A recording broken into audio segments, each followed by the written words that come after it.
It's January, we're starting the new year off on the right foot, but there are a few things that could completely derail your marketing plan this year, and now is the time to remedy them. So let's dive into what some of those common factors are. But first, I'm Courtney Gallster. I am the founder and president of Amplify Marketing.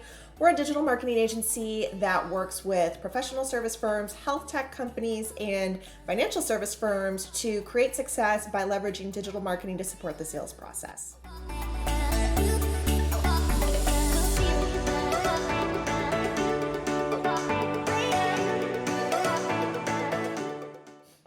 So, the first place that a lot of companies, especially when we start working with companies, we notice this a lot. The first place that these companies are really creating a challenging environment for marketing and sales is actually by siloing these two departments so that they don't communicate. In a lot of organizations, sales sits over here, marketing sits over here, and there's not a lot of communication that happens in between them other than sales is always blaming marketing for not generating enough leads, marketing is blaming sales for not closing enough deals, and there's no real communication to get to the root of the problem, which actually is the lack of communication. So sales and marketing are very dependent on each other. Marketing can sometimes generate leads, often nurtures leads through the sales process, and oftentimes creates interest with prospects who you have just started talking to. Sales is responsible for nurturing relationships and closing deals. So the synergy between these two departments is super, super critical to your success in your marketing plan.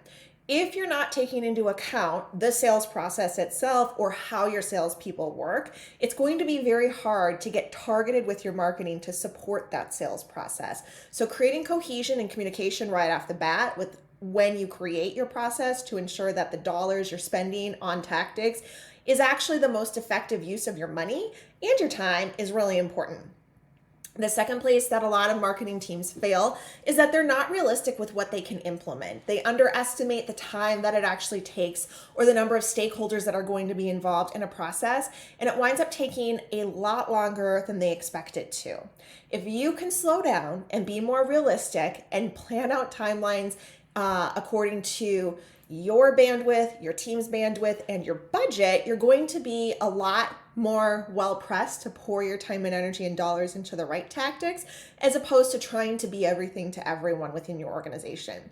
A lot of times this comes from competing interests within organizations. So a lot of different departments have different needs. They all want those needs prioritized. And unfortunately, not all of those needs are going to be sales or revenue generating activities or supporting revenue generating activities. So you need to give your marketing team some sort of roadmap or criteria that helps them assess and prioritize tactics based on what's most important to your company. Sometimes that is the lower generating revenue activities because that serves a different purpose within your organization. But a lot of times those revenue producing activities should have the marketing resources underneath them as a prioritization so that they are getting done and you're not falling behind on those marketing activities that are going to make the biggest impact. The third thing is to be accountable to the plan.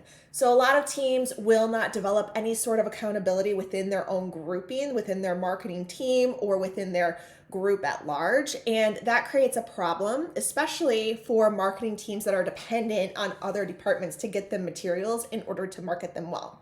So it's really important to, number one, be really clear with timelines and oftentimes detail that out on paper so that everyone's on the same page, not just hearing the same things, but reading the same things, and you have some sort of documentation to kind of back up what that timeline is going to look like and who's responsible for getting what at what stage in the process.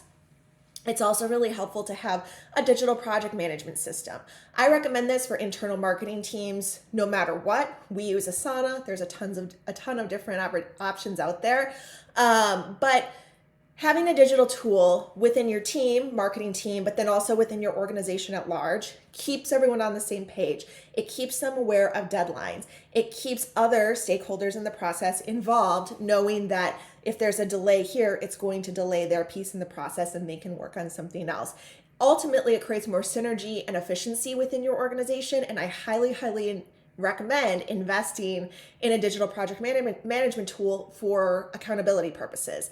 The other piece of accountability is having regular check-ins. The more that you can schedule regular check-ins so that everybody knows when that next face-to-face meeting or screen to screen, if you're on Zoom, meeting is going to be, the more likely they are to accomplish their milestones. So being really clear that we check in every other Monday at 2 p.m., make sure you have an update on your to-do list. That can really help people understand when things need to get done and light a fire when a fire needs to be lit to get people to get their piece of the project completed.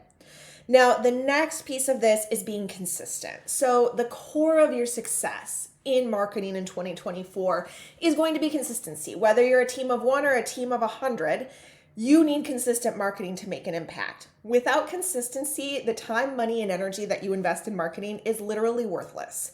I don't say that lightly because I own a marketing agency.